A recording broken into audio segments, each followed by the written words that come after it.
Hello, everyone, and welcome to Higston's Ramblings.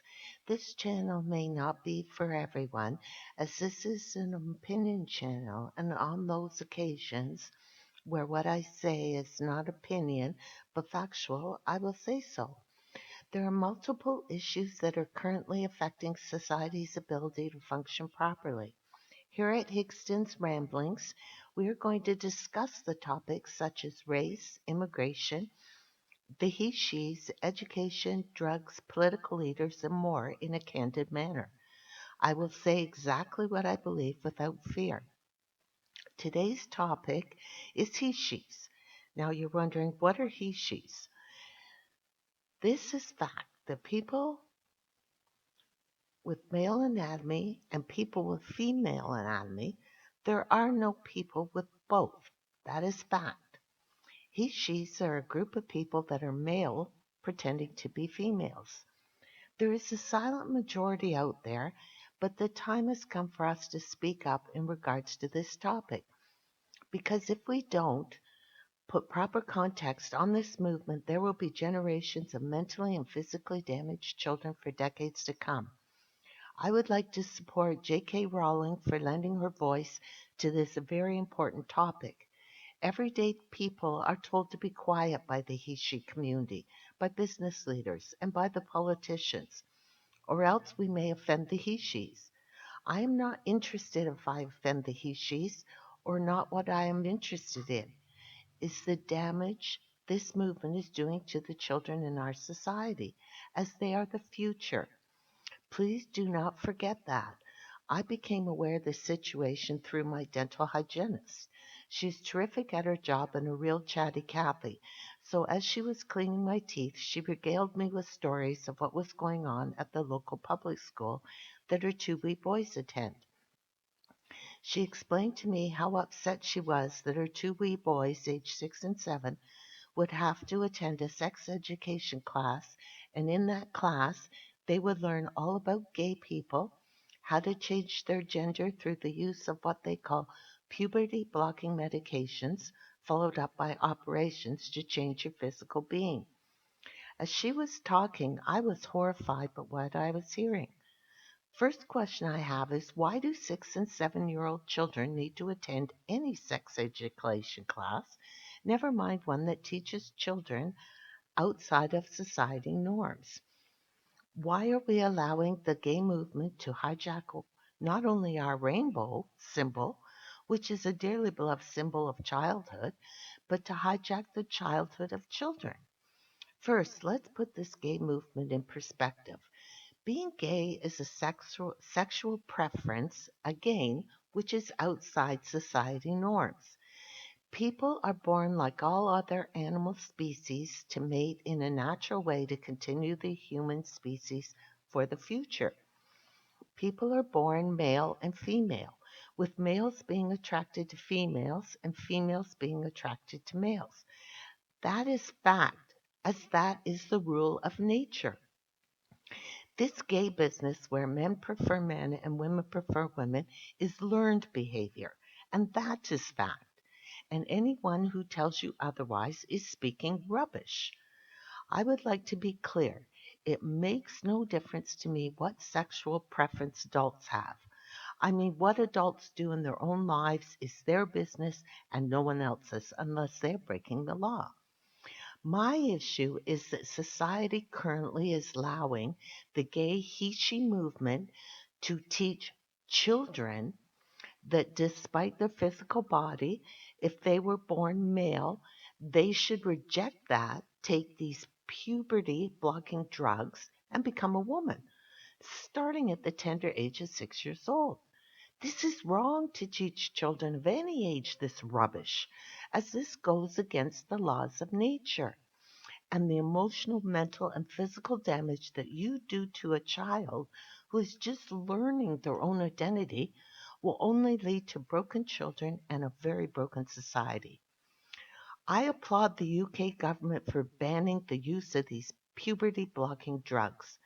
No one knows what the long term damage these drugs have on the human body.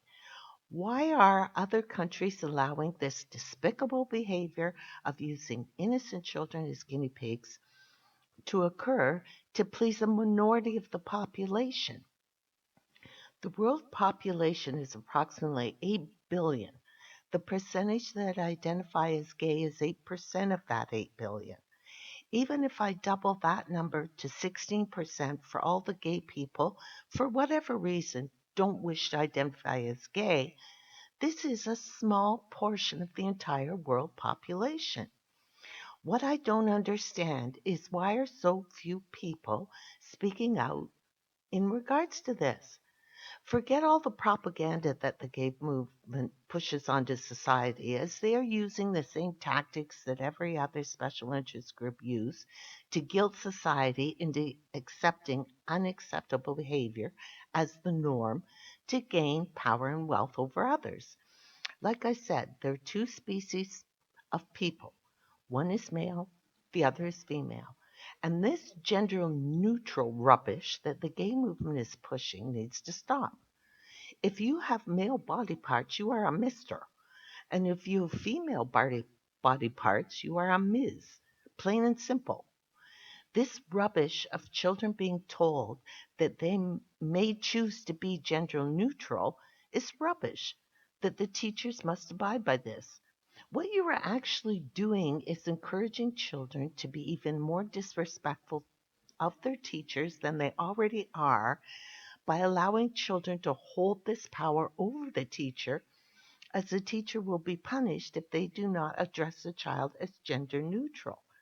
What you are actually teaching children by handing this power to them is me first, which creates narcissistic personalities. Children in society as a whole today are confused enough. There is no need to allow further confusion. Society has gone off its rails. As look at what happened at the Olympics. You have a female boxer competing against a male boxer pretending to be a female.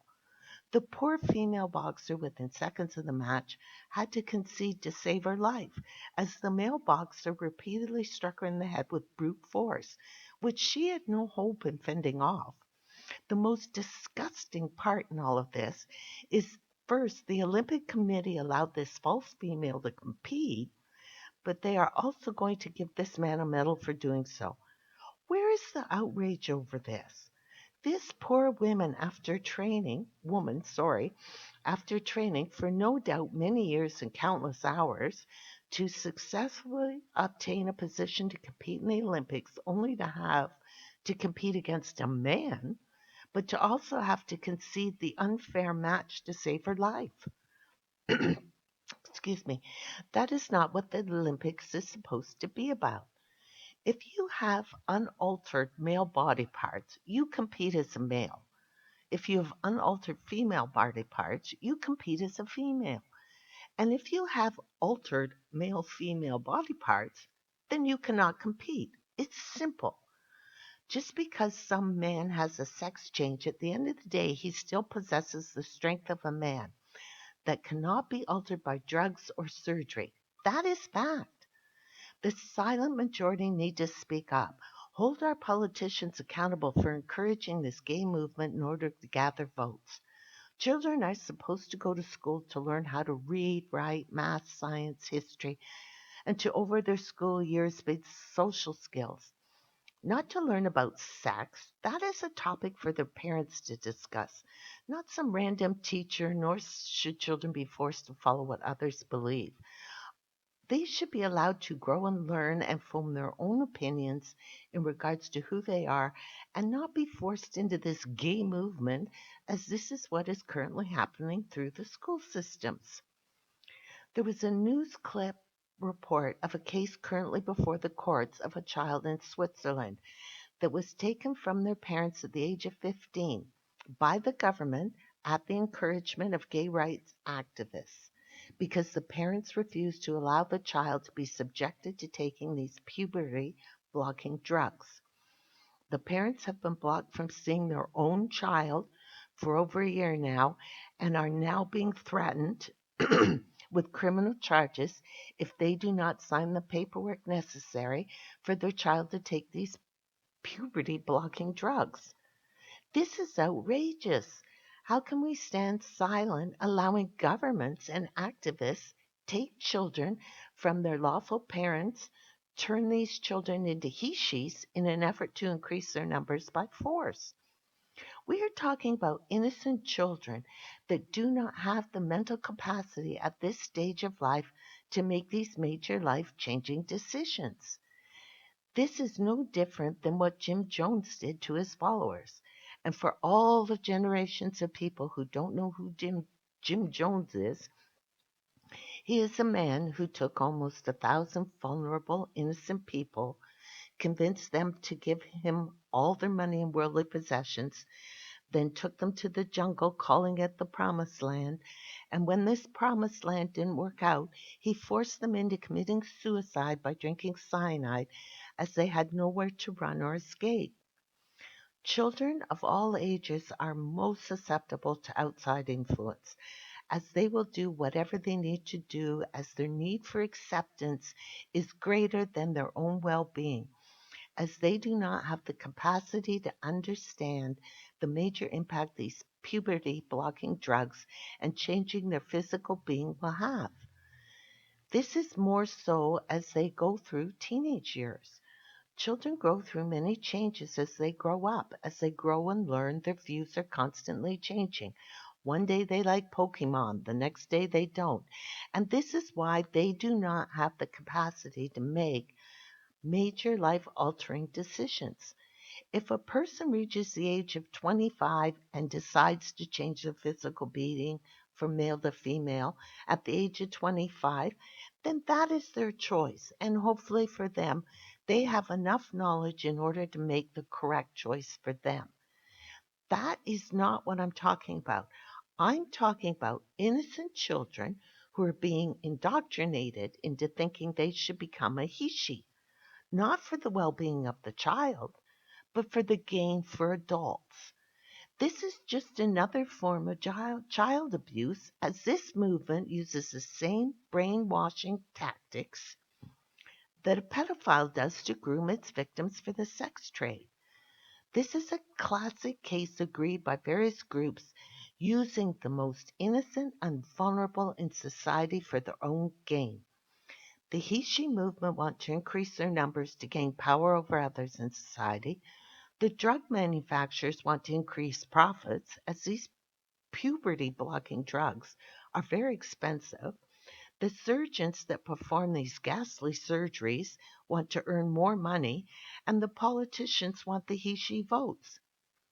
Please have your voice heard by your local politicians, your school board members, as it is your tax dollars that pay for these puberty blocking drugs, the operations, and the sex propaganda that is promoted in schools. And this should be appalling to every taxpayer out there, that the money is going to this and not to healthy food for these children to eat, or proper books for them to read, or musical instruments for them to learn to play. Tell them to ban these puberty blocking drugs, sex education classes in public schools, and allow children to be children, to grow and learn as they should in an influence free environment. Thank you all for listening. Please click the like and subscribe buttons. It's free. I look forward to all your comments in the comments section. I do wish to reiterate that there is no room for any type of hate comments. I wish to hear from people who can articulate their opinion in a respectful manner. Please join me next time, as the topic for discussion will be rules in society.